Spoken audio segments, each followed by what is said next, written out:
नमस्कार, मैं जूली तिवारी हर समय आपके साथ न्यूज चैनल में आपका स्वागत है। तो चलिए नजर डालते हैं आज के कुछ मुख्य समाचारों पर। फादर एग्नेल स्कूल की बसों को स्कूल प्रांगण में खड़ा करने की शिवसेना की मांग, सुरक्षा को लेकर उठाया गंभीर सवाल। अंबरनाथ पश्चिम में शिवसेना के श्री विकास हेमराज सोमेश्वर ने अंबरनाथ नगर परिषद के मुख्याधिकारी को पत्र लिखकर फादर एग्नेल स्कूल अंबरनाथ पश्चिम की स्कूल बसों को स्कूल प्रांगण में खड़ा करने की आवश्यकता पर जोर दिया है। शिवसेना का कहना है कि वर्तमान में स्कूल की बसें सड़क किनारे और अन्य सार्वजनिक जगहों पर खड़ी की जा रही है, जिससे कई गंभीर सुरक्षा और शैक्षणिक समस्याएं उत्पन्न हो रही है। पत्र में बताया गया है कि सड़क किनारे खड़ी बसों के कारण आसपास के इलाकों में नशाखोरी, उत्पीड़न और अभद्र व्यवहार की शिकायतें आ रही है। कुछ स्थानों पर नशे में लोग महिलाओं और बच्चों के साथ छेड़छाड़ और गाली गलौज करते पाए गए हैं।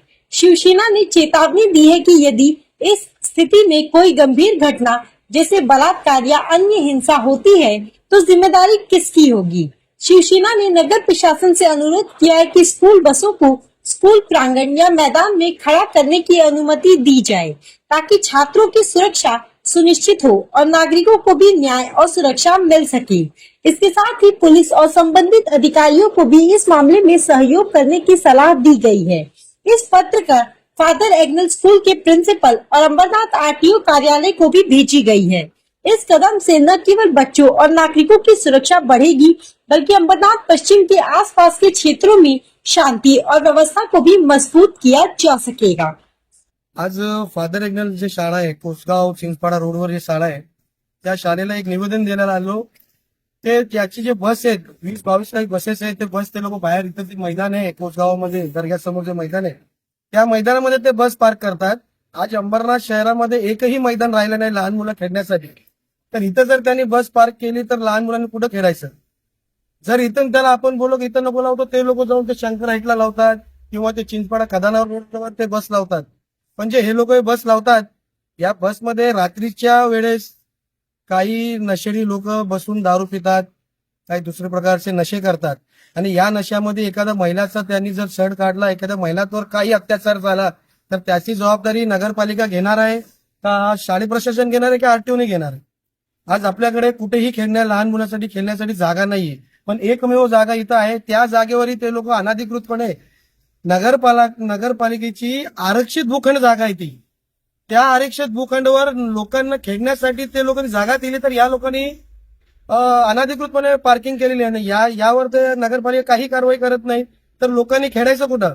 दुसरी महत्वाची गोष्ट, ही शाळा अंबरनाथ मध्ये आहे, पाणी अंबरनाथचं आहे, हवा अंबरनाथची आहे, सगळं अंबरनाथचं असून सुद्धाही इथं जे ऍडमिशन भेटतात ते उल्हासनगर लोकांना 60% ऍडमिशन भेटतात। बाकीचे राहिलेले 10% त्यांचं काही असतात, त्यांचं लोकांचं 10% ऍडमिशन, 30% लोकांना अंबरनाथ ऍडमिशन देतात।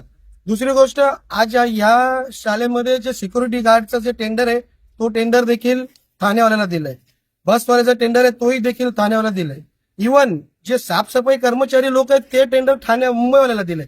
म्हणजे सगळं काही यंत्रणा मुंबईवरून चालतंय, तर आम्ही स्थानिक लोकांनी जायचं कुठं। स्थानिक लोकांकडे बस नाही का, स्थानिक लोक साफसफाईवाले नाही का, स्थानिक लोकांकडे सिक्युरिटी गार्ड नाही का, सगळं काय आहे। तर हा जो अंबरनाथवर जे शाळा अत्याचार करते तो कुठेतरी थांबायला पाहिजे। येणाऱ्या 8 दिवसात जर ते बस त्या लोकांनी आतमध्ये त्यांच्या पटांगणात खूप मोठी जागा आहे वॉल कंपाऊंड मध्ये, जर त्या लोकांनी बस आतमध्ये लावली नाही नगरपालिकाने आरटीओने त्याच्यावर कारवाई केली नाही तर मात्र बसवर काय परिणाम होईल ते येणाऱ्या 8 दिवसामध्ये मी तुम्हाला दाखवून देईन। तो आज के लिए बस इतना ही। कल फिर मिलेंगे इसी समय इसी चैनल पर।